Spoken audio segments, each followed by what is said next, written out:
Halo semuanya, selamat datang di podcast Kurang Lebih. Nah, pada podcast kali ini, di podcast Kurang Lebih yang suka ngomongin hal-hal aneh yang belum tentu bener dan juga belum tentu salah. Oke, gua Surya dan kali ini ada Rifki. Kita bakal bahas sebuah tempat yang mungkin kalian dengernya juga udah bikin ngeri ya.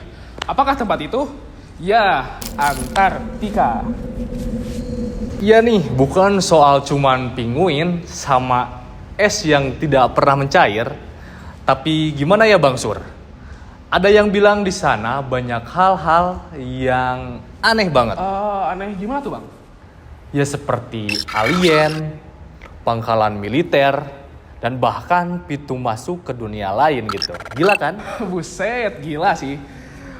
Sounds like Hollywood, but kali ini oke deh. Gua jadi penasaran, lu mau mulai dari mana dulu nih? Dari yang klasik aja deh Bang Sur.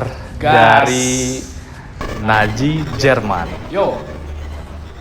Ini dimulai pada tahun 1938. Waktu itu Jerman Nazi lagi rajin-rajinnya cari wilayah baru dan termasuk juga Antartika.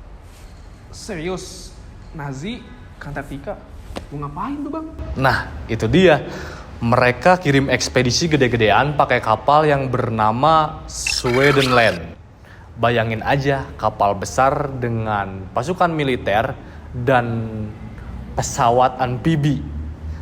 Tujuannya katanya sih buat pemetaan dan ngeklaim wilayah yang mereka sebut New Swedenland. Tapi kok rasanya kayak ada yang aneh ya? Banget. Soalnya ekspedisi itu nggak cuman bawa peta sama kamera aja, tapi juga peralatan yang gimana ya, agak suspeksius gitu. Dan setelah itu muncul deh teori Base 211. Base 211. Apa tuh Bang? Nah, markas rahasia Nazi di bawah es Antartika. Yang konon katanya mereka bikin kompleks bawah tanah yang super canggih. Dan yang bikin makin gilanya, ada yang bilang Hitler nggak mati di bunker Berlin. Waduh, anjir serius? Iya, tapi katanya Hitler kabur ke Base 211. Nah, jadi setelah Perang Dunia Kedua kelar, Amerika dan Soviet, mereka sama-sama ngirim tim investigasi ke Antartika. Dan mereka nemuin jejak-jejak yang bikin mikir gitu. Ada struktur-struktur aneh di bawah es dan teknologi yang gak masuk akal buat zamannya. Tapi emang ada buktinya? Nah, itu yang bikin gue frustasi ya. Semua dokumen yang berkaitan sama ini diklasifikasi. Tapi yang gue tahu, beberapa saintis yang terlibat dalam investigasi itu, mereka bilang nemuin sesuatu yang shouldn't exist gitu. Yang sesuatu yang gak harus ada pada zamannya dan tempatnya gitu. Wah, creepy banget sih. Dan yang paling bikin bulu kuduk merinding gitu, teknologi Nazi waktu itu udah emang advance banget. Kayak roket, jet, bahkan eksperimen-eksperimen yang sampai sekarang masih rahasia. Bayangin aja kalau teknologi itu dikembangin lagi di tempat yang terisolasi kayak Antartika. Nah, terus kelanjutannya gimana tuh Bang? Nah, makanya Amerika bikin operasi besar-besaran ke sana. Dan itu cerita yang gue mau kasih ke lu. Oke. Mungkin sekarang saatnya giliran gue ya Bang. Kita langsung aja. Jadi pada tahun 1946, 1 tahun setelah Perang Dunia kelar, Amerika tuh ngirim sebuah pasukan buat ngeluncurin sebuah misi yang disebut Operation High Jump. Misi apaan tuh? Nah, resminya sih buat riset dan latihan perang. Nah, tapi nih Bang, mereka sampai bawa 4.700 personil, 13 kapal perang, 23 pesawat tempur, tank, dan bahkan sebuah peralatan militer yang sangat lengkap. Itu cuma buat riset doang, beneran. Itu mah kayak mau perang gak sih? Iya, itu mah kayak mau perang. Dan yang mimpin operasi ini adalah Admiral Richard Byrd. Beliau ini adalah seorang explorer kutub yang udah terkenal lah, udah expert di bidangnya. Tapi yang bikin aneh, misi ini itu direncanakan 6-8 bulan buat pengerjaannya. Akan tetapi pada saat bulan kedua atau minggu keempat, operasi ini tuh tiba-tiba dihentikan, Bang. Kenapa tuh? Nah, ini misi terbesarnya, Bang. Ini masih jadi misteri terbesar. Alasan resminya sih katanya dikarenakan kondisi cuaca yang buruk dan ekstrim, Bang. Nah, tapi di beberapa dokumen yang udah bocor, mereka menghadapi sebuah musuh yang tak terlihat dan kekuatan yang nggak bisa dijelasin, Bang. Musuh yang tak terlihat? Yes, musuh yang tak terlihat.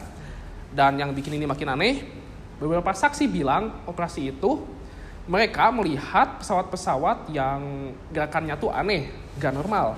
Terbang dengan kecepatan tinggi, bermanuver yang mustahil lah pada zaman itu, Bang. UFO maksud lu? Gua gak bilang ini UFO ya, tapi Byrd sendiri pernah diwawancara dalam salah satu media. Beliau bilang, Amerika harus bersiap untuk menghadapi pesawat yang bisa terbang dari satu kutub ke kutub yang lain hanya dalam hitungan beberapa menit saja. Gila, dari kutub ke kutub dalam beberapa menit? Yes, Anjir. dalam beberapa menit saja, Bang. Ngeri banget ya? Ya, ngeri sekali. Dan ini bukan cuma ocehan random ya, Bang.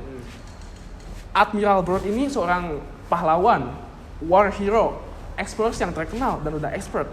Masa sih dia cuma ngomong gitu sebagai ocehan atau ngomong ngasal gitu? Kan gak mungkin gitu. Plus operasi ini tuh, seudah operasi ini tuh dia kayak hilang dari peredaran gitu. Hilang dari mata publik, entah kemana. Jangan-jangan di silent tuh. Waduh, entahlah. Tapi yang jelas Operation High Jump ini Amerika jadi super protektif sama Antartika. Mereka sampai bikin sebuah proyek yang bernama Antarctic Treaty pada tahun 1959 yang basically ngelarang aktivitas militer di sana. Mencurigakan banget ya? Yes, mencurigakan sekali, Bang. Dan satu lagi yang bikin gua mikir, lu tau gak, Bang? Setelah operasi ini, banyak banget saintis Nazi yang direkrut sama Amerika lewat Operation Paperclip. Lah, itu bukannya kayak program mereka gitu? Nah, dan ada juga teori yang bilang mungkin mereka nemu sesuatu di Antartika yang berhubungan sama teknologi Nazi. Dan instead of ngelawan, mereka malah ngerekrut orang-orangnya, Bang, buat ngimbangin teknologi itu. Jadi kayak if you can beat them, join them gitu ya? Yes, you're right, bro. Something like that. Dan sampai sekarang, rahasia Operation High Jump masih belum dibuka sepenuhnya. Jadi kayak masih banyak gitu dokumen-dokumen yang belum diklasifikasi, Bang. Banyak yang disembunyikan kayaknya, Bang. Betul, Bang. Wah, seru banget nih pembahasan kita pada kali ini. Jadi intinya gitu, Antartika itu bukan cuman benua beku biasa ya? Ya, Bang, tapi Antartika juga bisa jadi tempat penyimpanan rahasia terbesar di dunia. Entah itu markas Nazi, teknologi alien, bahkan sesuatu hal yang kita belum siap buat mengetahuinya, Bang. Yang jelas banyak banget hal aneh yang terjadi di sana.